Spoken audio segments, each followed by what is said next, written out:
Assalamualaikum warahmatullahi wabarakatuh. Gimana kabarnya anak-anak? Sehat semua ya? Semoga di satu minggu kita kembali belajar dari rumah ini, kita tetap diberikan semangat belajar dan juga kesehatan. Untuk hari ini mapelnya kembali dengan analisis titrimetri dan gravimetri. Semoga nggak bosan ya, karena kita seminggu ada 2 kali pertemuan. Oke, langsung saja. Silakan dibuka dulu file modul yang Ibu kasih.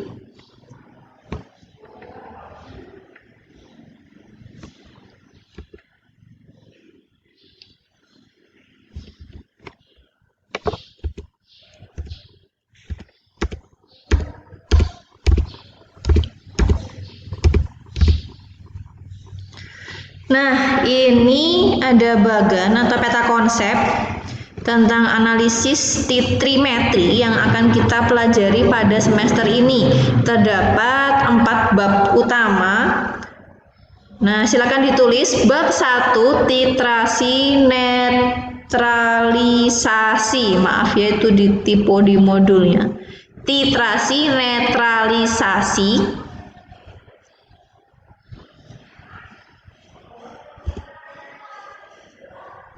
Nah, sebenarnya mapel ini tuh untuk apa sih, Bu?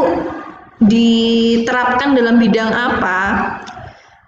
Jadi, tidak bisa dipungkiri bahwa semakin banyaknya industri, limbah yang dihasilkan akan semakin banyak. Limbah itu pasti sesuatu yang tidak kita inginkan ya. Dan limbah ini tidak sedikit yang mengandung logam berbahaya. Contohnya apa? Tembaga, besi, timbal, seng, dan lain-lain. Jadi sebelum dibuang ke lingkungan perlu dipastikan bahwa jumlah logam berbahaya itu tidak mencemari lingkungan. Jadi kan semakin banyak logam yang berbahaya, otomatis lingkungan kita akan semakin berbahaya juga, dapat merugikan kita. Itu orang kimia yang harus mengetahuinya ya. Jadi terdapat prosedur yang digunakan untuk mengetahui kadar atau kandungan logam berbahaya di dalam limbah, yaitu analisis secara kuantitatif. Kuantitatif artinya apa? Jumlah ya. Jadi analisis ini memfokuskan pada jumlah dari sebuah sampel. Jadi pengukuran sampel itu bisa dilakukan dengan menghitung berat zat, menghitung volume, atau menghitung konsentrasi. Nah, analisis ini yang dinamakan titrimetri dan gravimetri. Kalau titrimetri berdasarkan perhitungan volumenya, sedangkan gravimetri berdasarkan penghitungan berat. Dicatat dulu, jangan sampai lupa. Meskipun WFH itu bukunya harus tetap penuh dengan catatan-catatan penting.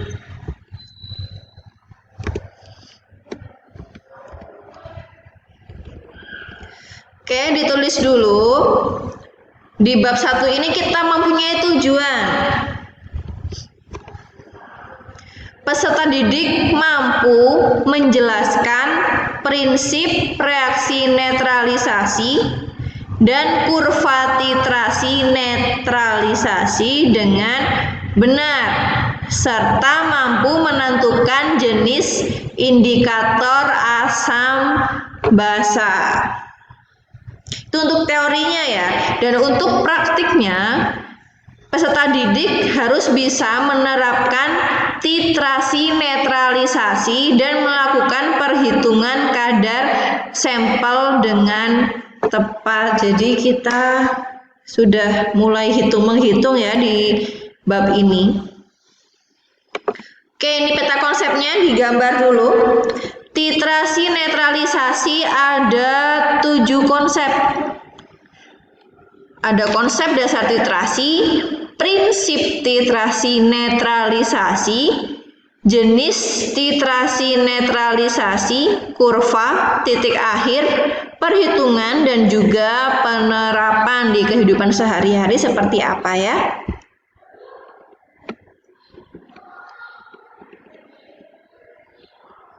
Tuh keywordnya nggak usah ditulis, nggak apa-apa.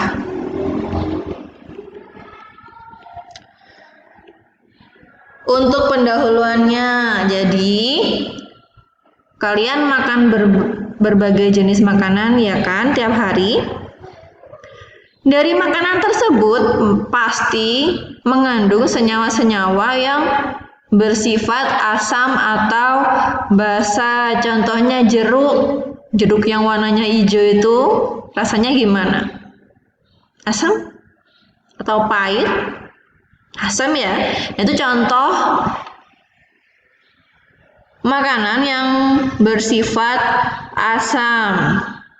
Pernah makan cuka biasanya di kuah empek-empek atau di bakso ada sedikit ya. Itu mengandung asam asetat. Silakan ditulis.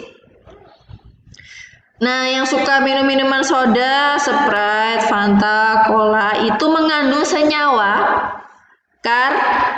karbonat. Tulis dulu. Nah, siapa di sini yang sering kena sakit mah?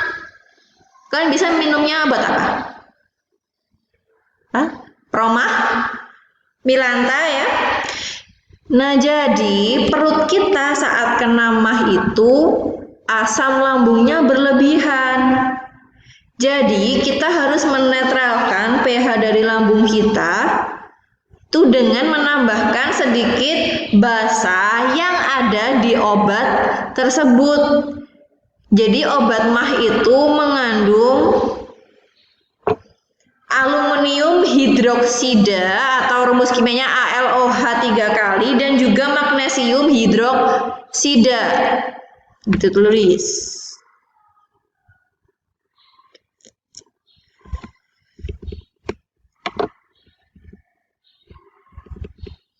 Nah, ini ya yang Ibu jelaskan nih menetralkan kelebihan asam lambung. Berarti kalau asam lambung kita jika ditambahkan basa yang terdapat pada obat jadinya apa? Netral ya. Oke, kita kunci satu kata tersebut.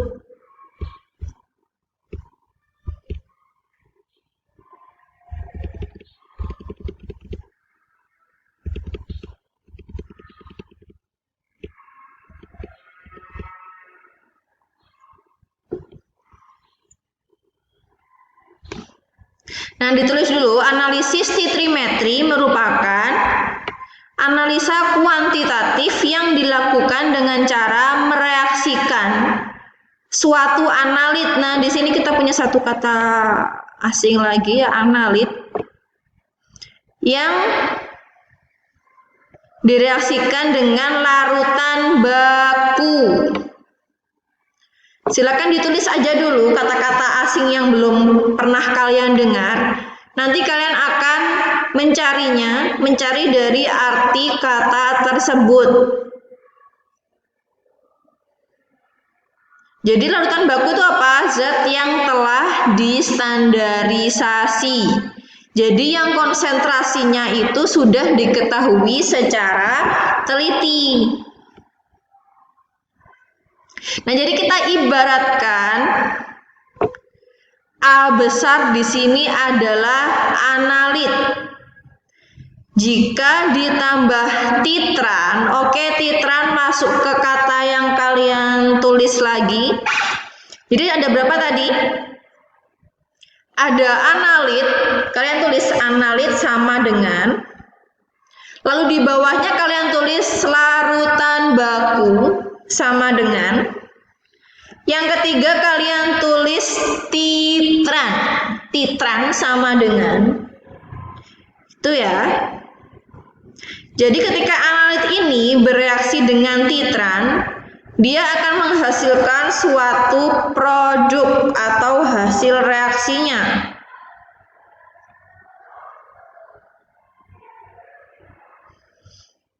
Ini bisa ditulis juga, analisis stichiometri merupakan salah satu bagian kimia analisis yang perhitungannya didasarkan pada hubungan stoikiometri sederhana. Oke, tulis stoikiometri sama dengan, nanti kalian cari ya arti-artinya. Sederhana dari reaksi kimia yang berlangsung.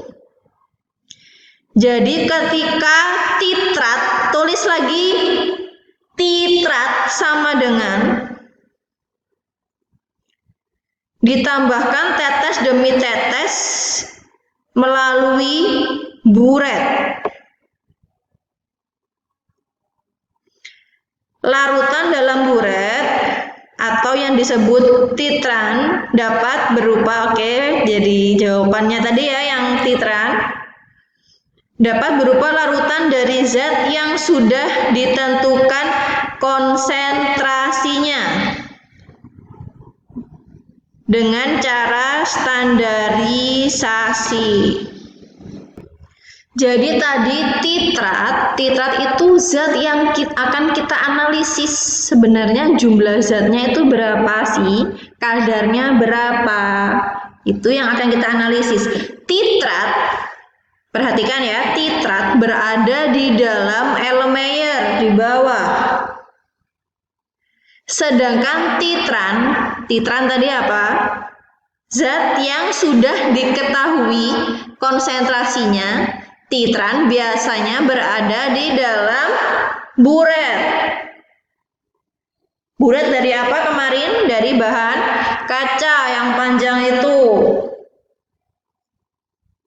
Jadi titran kita reaksikan dengan titrat yang ada di Erlenmeyer, nantinya akan menghasilkan suatu produk. Silahkan ditulis dulu.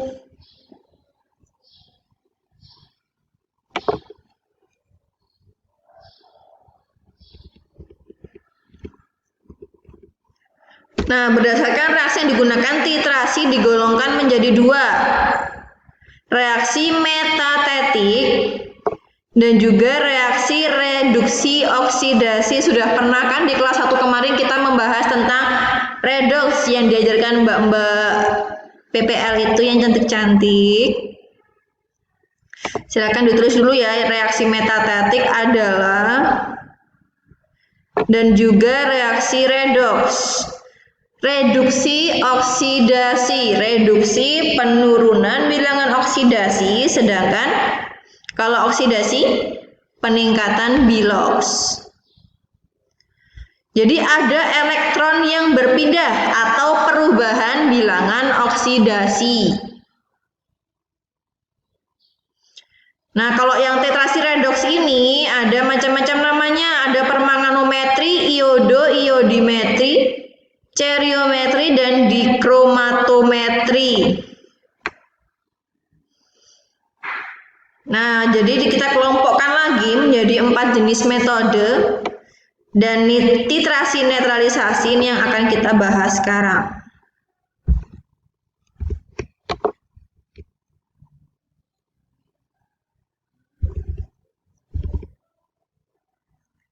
Oke, mungkin kita sampai ini dulu. Jadi berdasarkan jenis reaksi, titrimetri itu dibagi menjadi 2 kelompok. Ditulis ya. Ada titrasi langsung dan titrasi tidak langsung.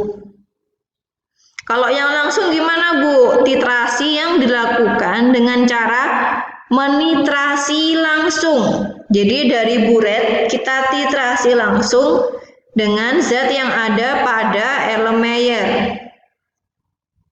Contohnya penentuan kadar asam asetat pada cuka memakan. Jadi titrannya itu atau yang di dalam buret itu ada NaOH, sedangkan yang di Erlenmeyer ada asam asetat. Jadi kita bisa tahu asam asetatnya ini seberapa persen sih pekatnya. Tuh. Kita bisa melakukan